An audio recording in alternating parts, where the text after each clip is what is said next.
On a day when Anna Hazare got another resounding response and Baba Ramdev's fast began to look a little political, and on a day when Chidambaram called Baba Ramdev a person propped up by the Rashtriya Swayamsevak Sangh, our question is a narrow section in India against Anna-type fasts because it questions the status quo?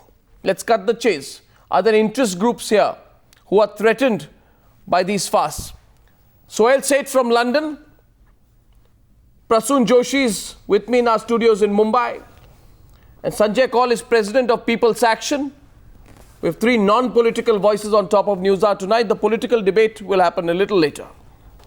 Prasoon, what do you think? Do you think Anna Hazare says, I'm going to have another fast on the 16th? Is that necessary? Oh, I think what is important to understand is that where are these voices coming from and what is the reason these voices are coming? Anna Hazare is one clean voice people think stands for what they wanted to say for all this while.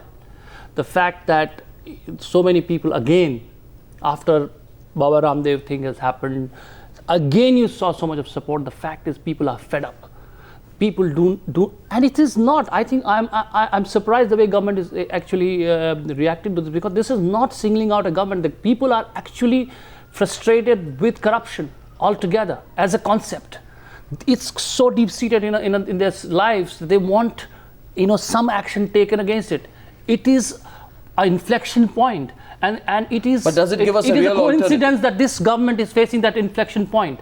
Any government at this juncture, because the way media is growing in our country, the way people are becoming aware and the masses are getting aware of and getting empowered every day, bit by bit, they are voicing. The voices are coming up, and I think we are focusing too much of energy on the way the fasting is done, the way the expression is done. I think are these people wrong in asking for some measures to be taken against corruption or not? Okay. Are we in sync with that as a society or not? Okay, before I go to Sohail, let me get another point of view. Sanjay, another fast on the 16th. You're having another fast on the 16th. You'd also have talks with the government. So if negotiations with the government and pressure being built through these kind of fasts on the outside, is there a strategy in this? Is it necessary? Well, perfect strategy, actually. I mean, if anybody would tell you or talk to you about strategy for negotiations, this is exactly how it happens. You cannot negotiate unless you put enough pressure, and unless there is pressure, they would not negotiate. So I think the debate about whether there should be a fast or not, or whether the methodology of the pressure that you create or cause or try to attempt to create a cause should not be the center of the debate. The debate is not about how, and I agree with Prasoon on that, should not be about how they do this or how they protest or who protests, in fact. I also want to pick up that line or that word that Prasoon used about Anna Hazare being a clean person. And I think even that is unnecessary. That qualification is irrelevant to the cause. And define clean. Who is clean? Are you suggesting to say that a criminal cannot expect justice because he was a criminal? So as far as I'm concerned, whether it's Baba Ramdev, whether it's Anna Hazare, whether it's X, Y, or Z, anybody who steps up to the platform and demands what is right and just and logical expects to be treated exactly the same way as you would any other person. Okay, we've opened up the debate. Sohail, why then the focus on the method and not the issue? On the individual and not the issue? Okay, let me now expand the logic a bit. I agree with what both Prasoon and Sanjay have said, primarily on the cause. The cause is absolutely right. People feel for it.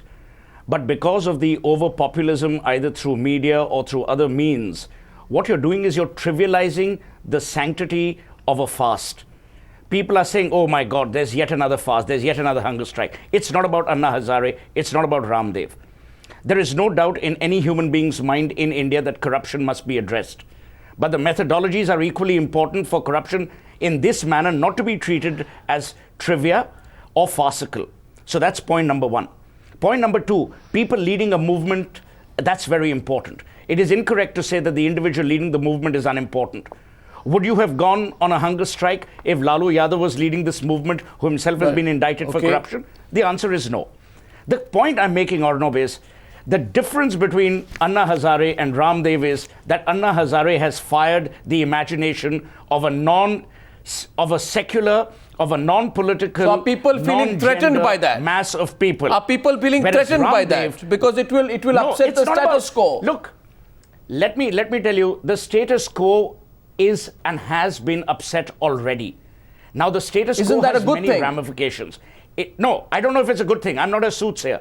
But let me tell you the dangers. The dangers are you will subvert parliamentary legislation. You will have political parties outsourcing their roles to individuals. Whether How? that's right How or wrong, does we will come to Anna that later. Hazare subvert democracy when is- he's part of what a is- what is drafting the- committee what- for a bill that will eventually go to parliament? So you've exactly hit the nail on the head. If Anna Hazare had not agreed to be part of civil society's representation at the Jan Lokpal drafting committee, then perhaps the answer is yes. When you're part of the system, Okay. then to step out when Okay. it suits you to say that I will go on another fast. No, on but if August it's 16th. stalled, what The point alternative I'm does he making is have? The issue. No. If So it's stalled, therefore, the what alternative is- alternative does he have? I'll give you the alternative. I want Prasoon wants to respond to you as well. Anna Hazare could I have only want to forced- say could and one should thing force the government, or he should resign from the panel. One second. One second. One second. That is an ideal situation for the government. But why should Anna Hazare do that? Prasoon Joshi is responding. Yes. No, Prasoon. I wanted to respond to what Suhail was saying earlier, that I think we can't have sophistication in expression all the time. You can't have that, you should be doing it. This is a very organic society. The corruption has happened very organically. There was no sophistication in corruption when it happened in our society. Why are you expecting the expression to have sophistication? Why are you expecting the orderly fashion in which the expression should be done, or civil society should function? It is organically going to manifest its anger or frustration in various ways. No. One of the ways is what Anna Hazare is doing. No, and because continue. and I'm saying that why are we expecting that to happen? It is why we're not expecting that there is a real angst in the society. And the angst will manifest itself in various ways, which we might not like. And this is the challenge in front of this government today, because that is an intricate thing to deal with. On one hand, you have to deal with a Baba Ramdev kind of expression. On one other hand, you have to deal with an expression which Anna Hazare has. And that, if you can't deal with that, that is going to cost you a lot. The point here is, Suhail, and I want Sanjay Kaul to come on this. It's quite apparent that there is a section, and there is predominantly this section is in Lutyens, Delhi, and this section wants to talk about the method. Please don't talk about the issue.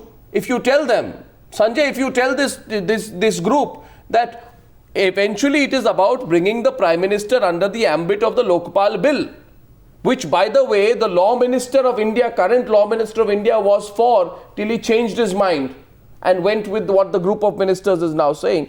If you tell them the issue is that, they'll say, no, that's not the issue. Look at the person. Look at the method. Look at whether fast should happen or not. No. No, but that's exactly, you can say no, Suhail, but that's exactly the point here. But Sanjay.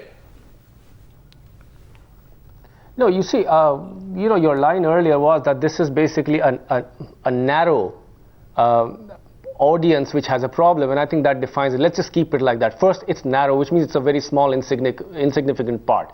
The other is they are under attack. So it's a normal reaction and a response, basically, to being attacked. This regime is not used to being attacked. And that's exactly what they're feeling now. The responses, as you have seen, is getting worse and worse. It's getting panicky. They're reacting wrongly. They are making mistakes one after the other. And even as their mistakes are being committed, or in the process of being committed, we have scams after scams being unearthed. You can understand the duality of the situation. You can understand the two things on their mind. They want to impose authority. They want to show who's in charge. They want to try and negotiate. They want to keep people happy. And what you have is basically a confused government at the point in time.